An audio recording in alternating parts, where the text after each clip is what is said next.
demonstrate his supreme technology, the desert god of death removed his mask of power. His guards followed closely as the pharaoh revealed his true face. Beneath the mask was the face of a young boy. He was the god who gave rise to human civilization, and he had lived for 10,000 years. In his quest for immortality, he transferred his soul into primitive human bodies to sustain his eternal life. Human bodies were fragile, but they were easier to control and repair. To facilitate these transfers, he built pyramids on other planets and transported primitive humans there as slaves. He declared himself the supreme sun god. As Earth's civilization advanced, the enslaved rose up in rebellion. They toppled and buried the Stargate used for transport, preventing him from ever returning to Earth. Thousands of years later, an American archaeologist exploring Egypt accidentally unearthed a massive metal ring buried deep underground. Beneath it lay fossils, dating back 10,000 years. His daughter found a strange golden pendant nearby. The ring was covered in mysterious symbols, and it was clear that humans of that era couldn't have forged such metal. The military classified the discovery and secretly moved the ring to an underground base for research. For decades,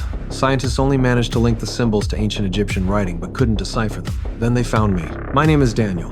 I specialize in ancient Egyptian hieroglyphics and the origins of civilization. When I first saw those mysterious symbols on the panel, I knew I had struck gold. I quickly solved a puzzle that had stumped scholars for decades. Who the hell translated this? I did.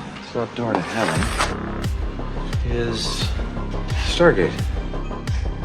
But some complex symbols on the gate had me stuck. One night, while I was out getting water, I caught a glimpse of a newspaper in a guard's hand. It hit me instantly. Those symbols formed a complete star map. The next morning, the military called an emergency meeting.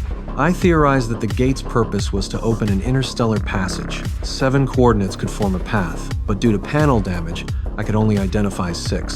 The crucial 7th was missing. The military recognized my expertise and decided to reveal the base's top secret. As the sealed window rose, a real Stargate appeared before my eyes. I successfully deduced the 7th coordinate. The crew entered all 7 coordinates, and the gate's inner ring began spinning faster. When the final coordinate locked in, a brilliant curtain of light emerged, then was violently pulled backward by an invisible force. A passage to another galaxy had opened. As a precaution, they sent a probe through first. The moment it entered, the signal cut out. Data from just before it vanished showed it had been transported to the other side of the known universe. The shimmering portal then went still. Fearing contact with an advanced civilization, the general ordered the gate shut down. To find out what was on the other side, I volunteered to go. The general agreed and assigned Colonel O'Neill to lead an armed team as my escort. Before departure, the base director handed me the sun pendant that had been found with the gate, wishing me a safe return. I stepped into the light. My body broke down into molecules.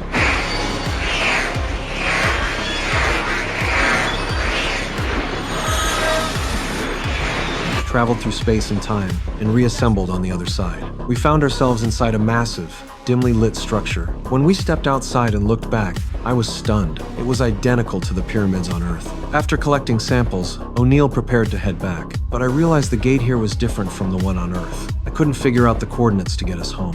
We had no choice but to set up camp. Later, I discovered giant footprints on a nearby hillside and followed the trail. What lay ahead would change my life forever.